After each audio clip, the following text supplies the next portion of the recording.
بسم اللہ الرحمہ الرحیم۔ آج ہم ذکر خیر کریں گے حضرت سیدنا داتا گنج بخش حضور سیدی فیض عالم رحمۃ اللہ تعالی علیہ آپ کی عظیم بارگاہ کے اندر آج ہم نے خراج عقیدت پیش کرنا ہے۔ آج ہم نے ان کی بارگاہ میں ہدیہ تبریک و تحسین پیش کرنا ہے۔ آج ہم نے حضور سیدی داتا گنج بخش رحمۃ اللہ تعالی علیہ کے ملفوظات، آپ کے ارشادات، آپ کے فرامین سرکار مدینہ علیہ السلام کی عظیم امت تک پہنچانے ہیں۔ چونکہ ماہ صفر المظفر کے مقدس ماہ کے اندر آپ کا وصال پرکمال ہے، تو اسی حوالے سے چند گزارشات عرض کروں گا اور حضور سیدی داتا گنج بخش علیہ حجویری رحمۃ اللہ تعالی علیہ کی بارگاہ میں ہم اپنی وہ حاضری پیش کریں گے۔ حضرت داتا گنج بخش علیہ حجویری رحمۃ اللہ تعالی علیہ افغانستان کے غزنی شہر کے اندر آپ تقریباً 400 ہجری کے اندر آپ کی ولادت باسعادت ہوئی۔ آپ کا جو گھرانہ تھا وہ انتہائی علمی گھرانہ تھا، روحانیت کے اعتبار سے بے مثل و بے مثال تھا، اور بالخصوص آپ کے والدین کریمین انتہائی عبادت گزار، زہد و تقوی اور پرہیزگار جو تھے۔ تربیت کا انتہائی اثر ہوتا ہے اولاد پر کہ بچپن میں جب بچہ چھوٹا ہو، اگر والدین نیک وکار ہوں تو پھر تربیت اگر اچھی کریں تو یقیناً بچہ جب بڑا ہوگا تو داتا علی حجویری جیسا بنے گا۔ پھر اس بچے سے یقیناً لاکھوں حضرات جو ہیں وہ علم کی خیرات لیں گے، روحانیت کی خیرات لیں گے، تصوف کی خیرات لیں گے، اور اس بچے سے جو ہے نا اللہ کے بندے جو ہوں گے وہ فیوز و برکات سے اپنے سینوں کو مستفیض فرمائیں گے۔ حضور سیدی داتا گنج بخش علی حجویری رحمۃ اللہ تعالی علیہ بچپن میں آپ نے ابتدائی تعلیم حاصل کی اور چند ماہ کے اندر آپ نے قرآن پاک کو اپنے سینے کے اندر محفوظ کیا۔ ذہنی اعتبار سے اللہ پاک نے خاص تقویت آپ کو عطا فرمائی۔ پھر بچپن میں آپ کو عبادت الہی، عشق الہی، عشق رسول صلی اللہ علیہ وآلہ وبارک وسلم اور علم سے بڑی محبت تھی۔ علوم آپ نے جو ہے نا حاصل کرنے کے لیے آپ نے محنت کرنا شروع کر دی، اور تھوڑے ہی عرصے کے بعد آپ نے شریعت کے تمام جو علوم تھے وہ اپنے سینے کے اندر محفوظ کر لیے، چاہے وہ علم کلام کی صورت میں ہو، علم حدیث کی صورت میں ہو، علم فقہ کی صورت میں ہو، علم منطق کی صورت میں ہو، علم فارسی کی صورت میں ہو، یا علم معانی کی صورت میں ہو۔ یہ جو تمام علوم کا خزانہ تھا، اللہ کریم نے اپنے خاص فضل و کرم سے حضور سیدی داتا گنج بخش حضور فیض عالم رحمۃ اللہ تعالی علیہ نے یہ تمام علوم کو حاصل کیا، اور تمام علوم کو حاصل کرنے کے بعد آپ نے کہا کہ اب شریعت کے علوم حاصل کر چکا ہوں، اب جو ہے نا طریقت کے علوم جو ہیں وہ سیکھتا ہوں، اور طریقت کے علوم کے لیے میں سفر کرتا ہوں۔ شیخ کامل کی تلاش کے لیے حضرت داتا صاحب حضور فیض عالم علیہ الرحمہ وہاں غزنی سے ملک شام کی طرف جاتے ہیں، اور ملک شام کی طرف جیسے ہی آپ پہنچے تو آپ نے دیکھا ایک غار ہے جس کو بیت الجن کہا جاتا ہے، جنات کا آس پاس بسیرا ہے۔ وہاں پہ حضرت سیدنا ابو الفضل محمد بن الحسن رحمۃ اللہ تعالی علیہ وہ ایک ولی کامل ہیں، اللہ کی عبادت کے اندر مشغول و مصروف ہیں۔ حضرت حضور فیض عالم جب ان کی بارگاہ میں پہنچے، ان کی ہستی سے، ان کی عبادت و ریاضت سے بڑے متاثر ہوئے، اپنا ہاتھ بڑھایا، کہا حضرت میں آپ کا مرید ہونا چاہتا ہوں، قربان جائیں جن کے مرید داتا صاحب ہوں ان کے پیر کا عالم کیا ہوگا۔ شیخ کامل نے حضرت حضور فیض عالم علیہ الرحمہ کو اپنے ہاتھ پہ بیعت کیا۔ وہ جو تمام معاملات تھے، بیعت کے قواعد و ضوابط اور شریعت و طریقت پر کس طرح پابند رہنا ہے، وہ تمام علوم سکھانے کے بعد شیخ اکمل نے حضور فیض عالم علیہ الرحمہ سے فرمایا کہ بیٹا جاؤ لاہور کے اندر جاؤ، لاہور والوں کو مبلغ اسلام کی ضرورت ہے، لاہور والے جو لوگ ہیں وہ راہ راست سے ہٹ چکے ہیں، وہ بری راہوں پہ چل چکے ہیں، لہٰذا آپ لاہور جائیے، لاہور والوں کو ایک ولی کامل کی ضرورت ہے، ایک عالم باعمل کی ضرورت ہے، ایک شیخ کی ضرورت ہے، ایک ہادی کی ضرورت ہے، لہٰذا آپ لاہور جائیے، لاہور والوں کو آپ کی ضرورت ہے۔ حضرت داتا صاحب حضور فیض عالم فرمانے لگے حضور وہاں لاہور میرے پیر بھائی حضرت حسین زنجانی موجود ہیں، وہ اسلام کا کام کر رہے ہیں، وہ دین کا کام کر رہے ہیں، میں چاہتا ہوں میں آپ کی خدمت کروں، لیکن جو نظر شیخ کامل کی تھی وہ نظر داتا صاحب کی ابھی تک وہاں نہیں پہنچی تھی۔ تو شیخ کامل حضرت ابو الفضل رحمۃ اللہ تعالی علیہ نے فرمایا نہیں بیٹے، لاہور والوں کو تمہاری ضرورت ہے۔ حضرت داتا صاحب وہاں سے چلے، وہاں شام کے علاقہ سے چلے، اور آپ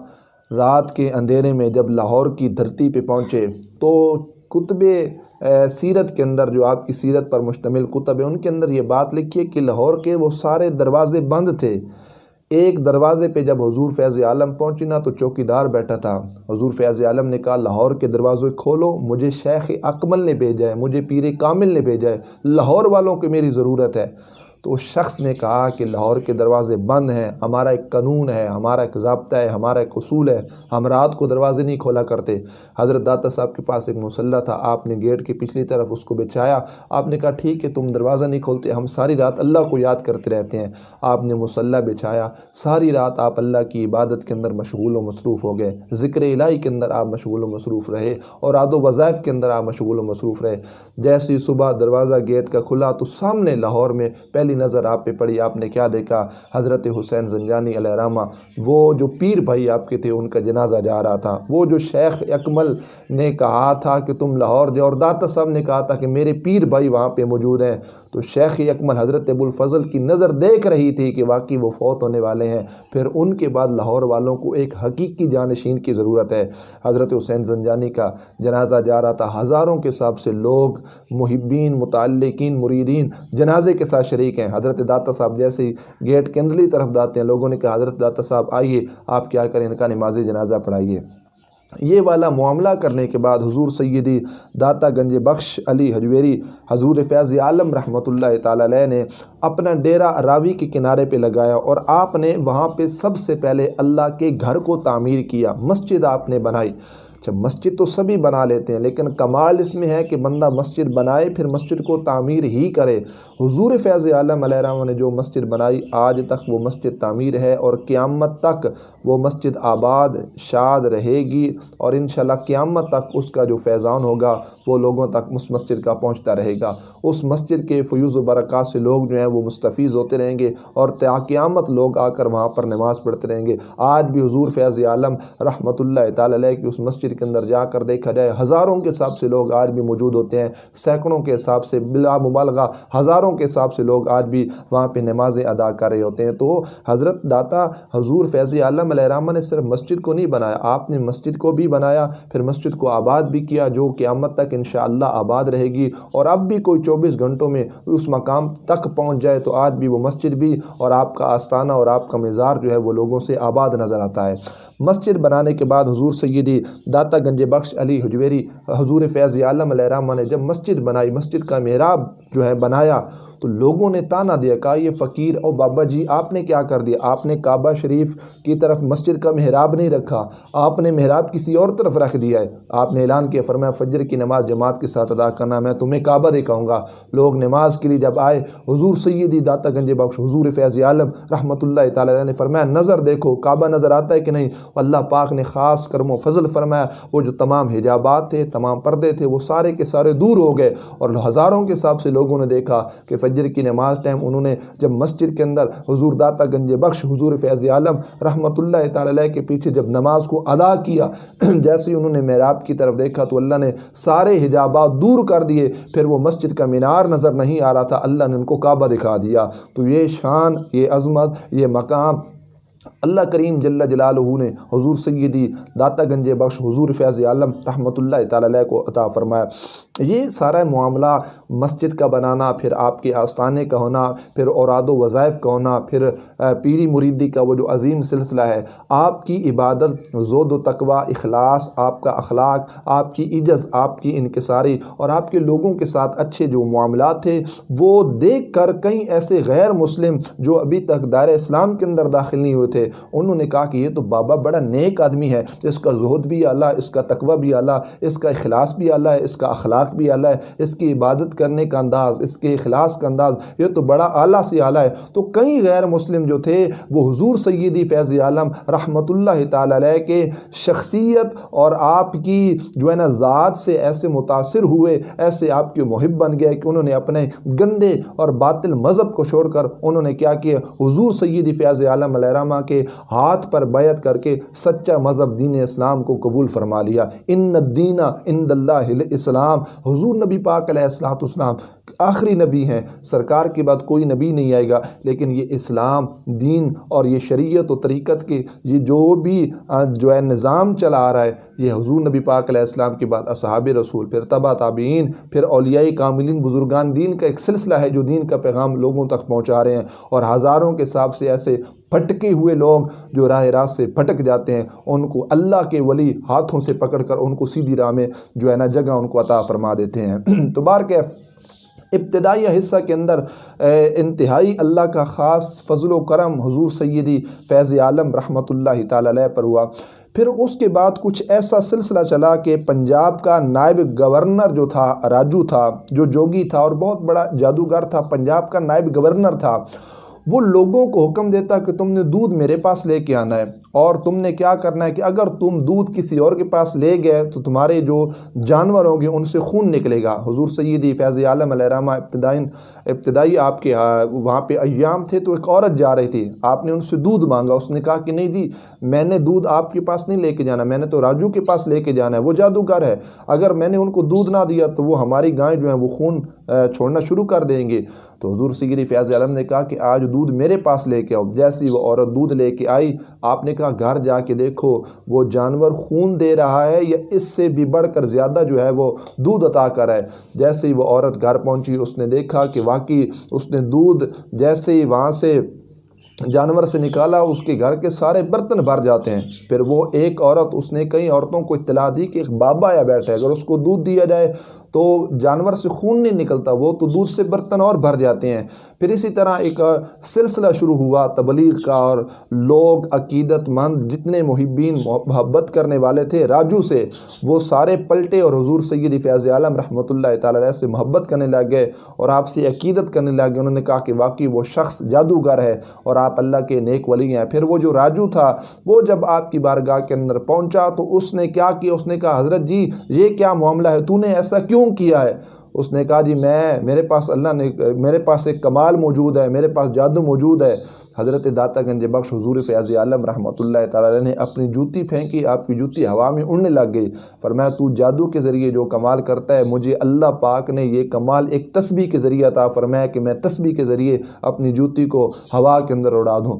وہ شخص آپ کی ذات سے، اس نے کہا کہ یہ کیسا بابا ہے کہ جس کی تسبیح کے اندر اتنا کمال ہے، وہ بھی آپ کی ذات پر بڑا متاثر ہے، اور اس نے بھی کیا کیا، آپ کے ہاتھ پر بیعت کی، اور اس نے بھی سچے مذہب دین اسلام کو قبول کر کر کلمہ پڑھ کر وہ حقیقی جو اسلام تھا، مذہب اسلام کے اندر وہ شخص کیا ہو جاتا ہے، داخل ہو جاتا ہے۔ تو بہرکیف یہ ابتدائی حصہ آپ کی تبلیغ کا، ایک کثیر تعداد میں لوگ جو ہیں وہ آپ کی ذات کی طرف توجہ کرنے لگے، آپ سے محبت کرنے لگے، آپ سے عقیدت کرنے لگے، اور حضور سیدی فیض عالم رحمۃ اللہ تعالی علیہ کا فیضان جو تھا وہ لاہور میں بٹنے لگ گیا۔ پھر آپ نے جو بھی کمال حاصل کیا، جو بھی آپ نے یہ جتنا بھی معاملات تھے، وہ سارے کے سارے جو اگر آپ نے حاصل کیے تو یہ صرف شیخ کامل حضور سیدی داتا صاحب فیض عالم رحمۃ اللہ تعالی علیہ نے جو اپنے شیخ کی خدمت کی، اس خدمت کی وجہ سے اور شیخ سے محبت کی وجہ سے اللہ پاک نے آپ کو کمال رتبہ پر ایک مقام عطا فرمایا۔ حضور سیدی داتا صاحب حضور فیض عالم علیہ الرحمہ فرماتے ہیں، ایک دن میں اپنے شیخ کامل اپنے پیر صاحب کے ساتھ جا رہا تھا، تو کہتے ہیں بارش ہو رہی تھی۔ جیسی بارش ہوئی نا تو حضور داتا صاحب کیا فرماتے ہیں کہ ہر طرف سے کیچڑ تھا اور میرے اندر ہمت نہیں تھی کہ میں کیچڑ میں کیسے چلوں۔ آپ کہتے ہیں کہ کیچڑ میں میرے کپڑے بھی خراب ہو گئے، میری جوتیاں بھی خراب ہو گئیں، تو بڑا مشکل سے نا میں اس کیچڑ کو عبور کر رہا تھا کہ کہیں سے یہ کیچڑ کو میں یا کراس کروں اور اچھے راہ تک پہنچوں۔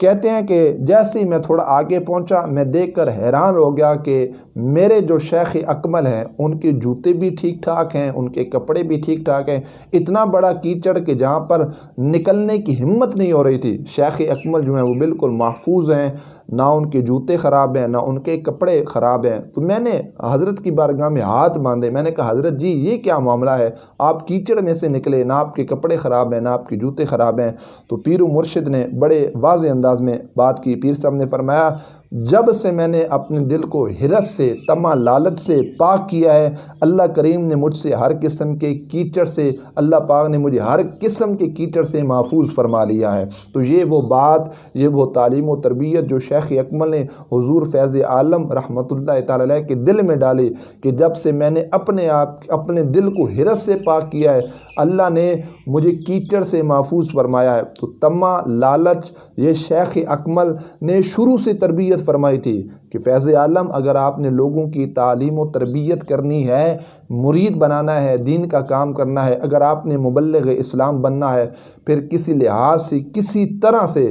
دین کے معاملے میں کوئی طمع لالچ نہیں کرنی، ہمیشہ اخلاص کو اپنانا ہے۔ اور حضور سید فیض عالم علیہ الرحمہ نے وہ اخلاص اپنایا کہ آج بھی دیکھا جائے تو کتنے سال گزر گئے، تقریباً 1000 سال ہونے کے قریب ہے، آج بھی آپ کی قبر مبارک جگمگا رہی ہے، اللہ کا قرآن آپ کی قبر انور پر پڑھا جا رہا ہے۔ لاہور کی دھرتی پہ رات 2 بجے بھی گزرو تو حضرت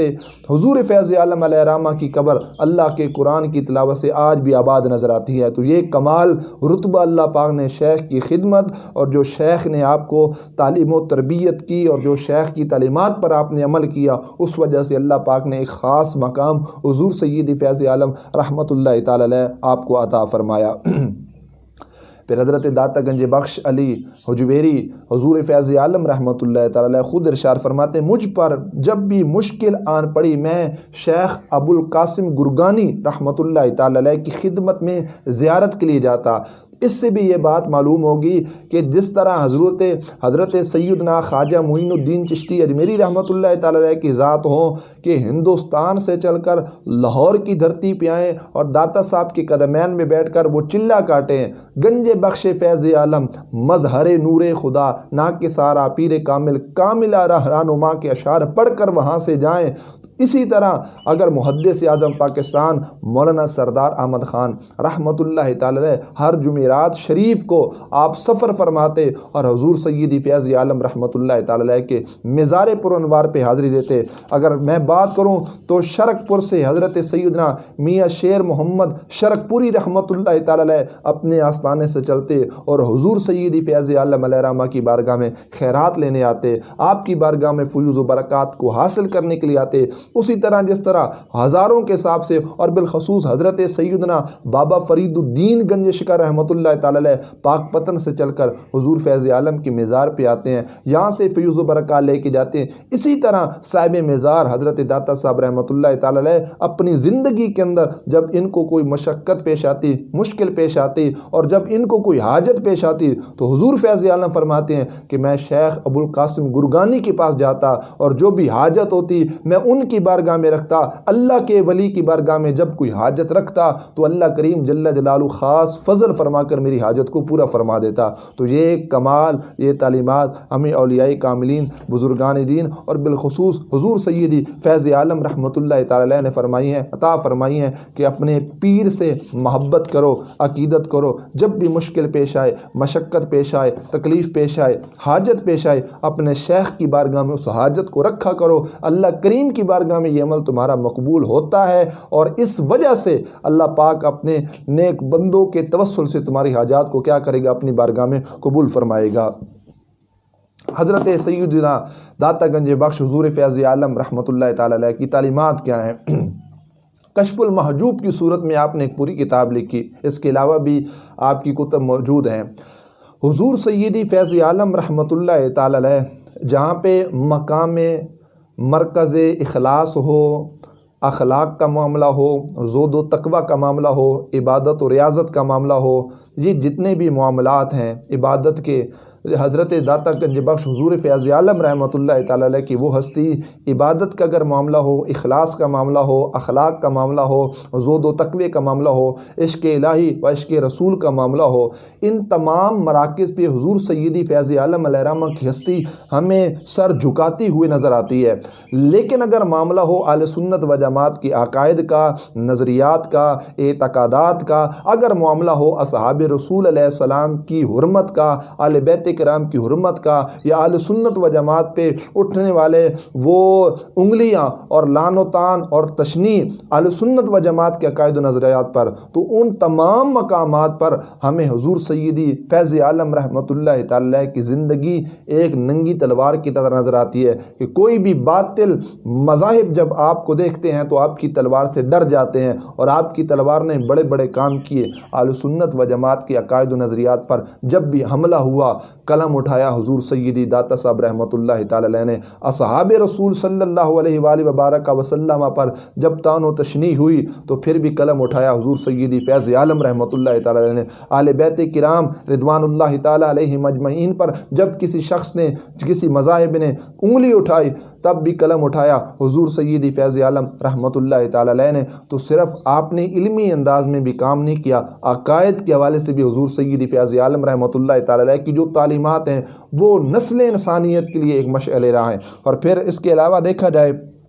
آپ تصوف کے حوالے سے، طریقت کے حوالے سے حضور سیدی فیض عالم علیہ الرحمہ کی جو تعلیمات ہیں وہ کس طرح ہمارے لیے مشعل راہ ہیں۔ فقیر کی شان بیان کرتی ہوئی حضور سیدی فیض عالم داتا صاحب رحمۃ اللہ تعالی علیہ آپ فرماتے ہیں اصل فقیری وہی ہے جو اپنے پاس دنیاوی اسباب میں سے کچھ نہ رکھے۔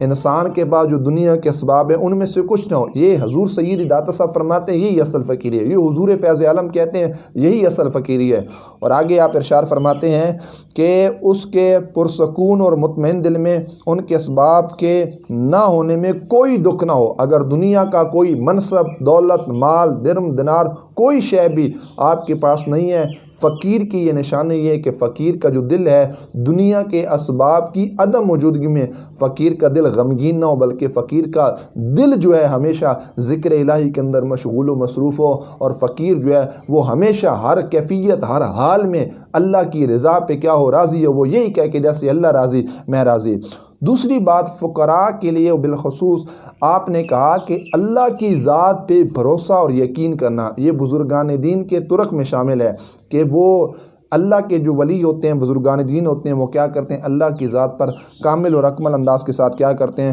بھروسہ اور یقین کرتے ہیں۔ یہ فقراء میں سے فقیر کی نشانی حضور سیدی فیض عالم علیہ الرحمہ نے ارشاد فرمائی۔ اس کے بعد آپ نے ایمان کی علامت، ایمان کی تعریف ہم احادیث طیبات کے اندر بھی پڑھتے ہیں ایمان کس چیز کا نام ہے، لیکن ایمان کی تعریف حضور سیدی فیض عالم علیہ الرحمہ نے کس انداز کے ساتھ کی۔ حضور سیدی فیض عالم داتا صاحب رحمۃ اللہ تعالی علیہ آپ ارشاد فرماتے ہیں کہ بندہ دل سے توحید کا اعتقاد رکھے اس کو ایمان کہا جاتا ہے، بندہ دل سے توحید کا اعتقاد رکھے اس کو ایمان کہا جاتا ہے، اپنی آنکھوں کو ممنوعات جتنی بھی چیزیں ہیں ان سے بچائے، اجتناب کرے اس کو ایمان کہا جاتا ہے، اور حق تعالیٰ کی نشانیوں اور آیتوں سے عبرت حاصل کرے اس کو ایمان کہا جاتا ہے، کانوں کو کلام الہی کی سماعت کے لیے اپنے کانوں کو وقف کر دے اس کو ایمان کہا جاتا ہے، اپنے معدے کو حرام چیزوں سے بچائے اس کو ایمان کہا جاتا ہے، زبان سے سچ بولے اس کو ایمان کہا جاتا ہے، اور بدن کو غیر شرعی چیزوں سے پاک رکھے اس کو ایمان کہا جاتا ہے۔ تو یہ حضور سیدی فیض عالم رحمۃ اللہ تعالی علیہ نے کیا کیا، آپ نے یہ تعریف کی کہ ایمان اس چیز کا نام ہے۔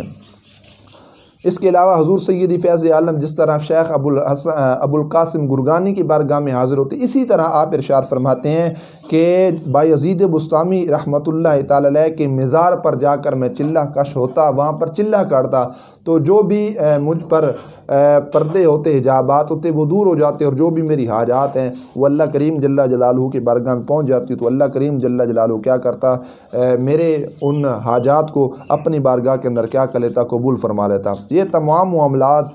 داتا صاحب حضور فیض عالم رحمۃ اللہ تعالی کی ذات سے وابستہ۔ پھر آخر میں آپ کے اقوال، آپ کے ارشادات اور آپ کے ملفوظات انسانیت کے لیے مشعل راہ ہیں۔ حضور سیدی فیض عالم رحمۃ اللہ تعالی کی تعلیمات میں سے آپ نے کہا کہ حرام کی لقمت سے ہمیشہ پرہیز کرو، اور علم کا کمال یہ ہے کہ تم پڑھتے پڑھتے اس درجے تک پہنچ جاؤ کہ بالآخر تم یہ کہنا پڑے کہ ہم کچھ نہیں جانتے۔ علوم جتنے بھی حاصل کرو، حضور سیدی فیض عالم نے کہا کہ تم یہی کہو کہ میں کچھ نہیں جانتا۔ اور آگے آپ نے ارشاد فرمایا کہ جو شخص اللہ کریم جل جلالہ کی عبادت میں ریاکاری کرتا ہے اور اللہ کی عبادت ذاتی اغراض و مقاصد کے لیے کرتا ہے، وہ حقیقتاً اللہ کی عبادت نہیں کرتا، وہ شخص اپنے آپ کو پوجتا ہے۔ حضور سید فیض عالم فرماتے حقیقتاً اللہ کی عبادت اسی بات کا نام ہے کہ اللہ کی عبادت میں کسی قسم کا ریا موجود نہ ہو اور کوئی بھی غرض و مقصد نہ ہو، بلکہ ہمارا مقصد یہ ہے کہ اللہ ہم سے راضی ہو جائے۔ انسان کی نیت کے اندر جو ہے وہ اخلاص کی دولت ہونی چاہیے۔ اللہ کریم کا فرما بردار اگرچہ مردہ ہو تو بھی زندہ ہوتا ہے، کیونکہ فرشتے اس کی فرما برداری پر آفرین آفرین کہتے ہیں۔ اسی طرح آپ فرماتے ہیں عارف عالم بھی ہوتا ہے، مگر جو ہے ہر عالم وہ عارف نہیں ہوتا۔ اس کے علاوہ آپ فرماتے ہیں علم اس حد تک سیکھو جس سے اعمال درست ہو جائیں۔ اس کے بابت آپ فرماتے ہیں غصہ عقل کو کھا جاتا ہے، جھوٹ جو ہے وہ رزق کو کھا جاتا ہے، اور فرماتے ہیں رضا یہ ہے کہ انسان اطاعت الہی سے ایک قدم بھی باہر نہ جائے، ہر قدم وہ اللہ کریم جل جلالہ کی اطاعت کے اندر رہے۔ فرماتے ہیں جو شخص اپنی حقیقت سے واقف نہ ہو وہ غیر کی حقیقت سے کیسے واقف ہو سکتا ہے۔ اور اسی طرح حضرت سید فیض عالم علیہ الرحمہ فرماتے ہیں حضور نبی پاک علیہ السلام نے نفس کے مجاہدہ کو جہاد پر جو ہے وہ ترجیح دی ہے۔ اور اسی طرح آپ فرماتے ہیں جس کی تمام حرکات نفس کی خواہش کے مطابق ہوئیں وہ تمہارے ساتھ مسجد کے اندر بھی اگر موجود ہو تو وہ شخص اللہ کریم جل جلالہ کی ذات سے دور ہے۔ آپ فرماتے ہیں کرامت کا ظہور جو ہے وہ ہمیشہ سچوں سے ہوتا ہے، جھوٹے شخص سے کبھی بھی کرامت کا ظہور نہیں ہوتا۔ جس انسان کی زبان پہ ہمیشہ جھوٹ رہے اس سے کوئی اس طرح کا فعل جو ہے نا صادر بھی ہو جائے تو اس کو کرامت نہیں کہا جائے گا۔ آپ فرماتے ہیں ولایت کی اولین شرط کے اندر شرائط میں یہ شرط موجود ہے کہ اللہ کا جو ولی ہوتا ہے وہ جھوٹ نہیں بولتا، اس کی زبان پر ہمیشہ کلمت الحق رہتا ہے، وہ سچی بات کرتا ہے۔ اور اسی طرح آپ فرماتے ہیں صوفی وہ ہے جو خود سے فانی ہو، حق کے ساتھ کیا ہو باقی ہو۔ اسی طرح آپ فرماتے ہیں اللہ کریم کے دوستوں پر آرام کرنا وہ حرام ہے، اپنے آپ کو اللہ کا ولی کہے پھر ہر ٹائم وہ نیند اور سستی کی جو ہے نا میں رہے، یہ ایسا نہیں ہو سکتا۔ اسی طرح آپ کی ملفوظات میں ہے کہ حق تعالیٰ کی خالص محبت نفس کی دشمنی سے حاصل ہو سکتی ہے، کہ نفس کے ساتھ دشمنی کی جائے تو اللہ کا حقیقی قرب اور اللہ سے حقیقی جو محبت ہے وہ حاصل ہو سکتی ہے۔ اسی طرح آپ کے ملفوظات میں سے یہ بات بھی موجود ہے کہ ایمان کو حق تعالیٰ کے ساتھ انسان جو ہے نا حق کے ساتھ ملنا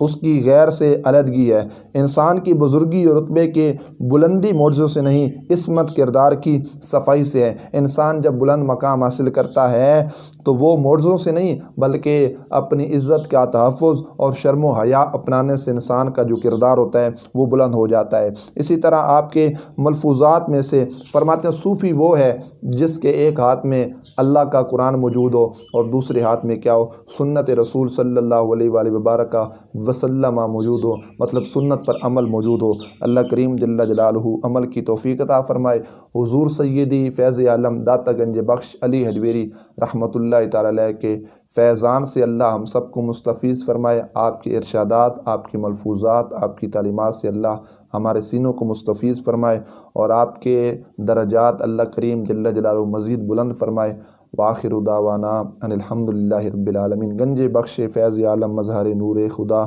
نا کے سارا پیر کامل کاملہ راہ رہنما۔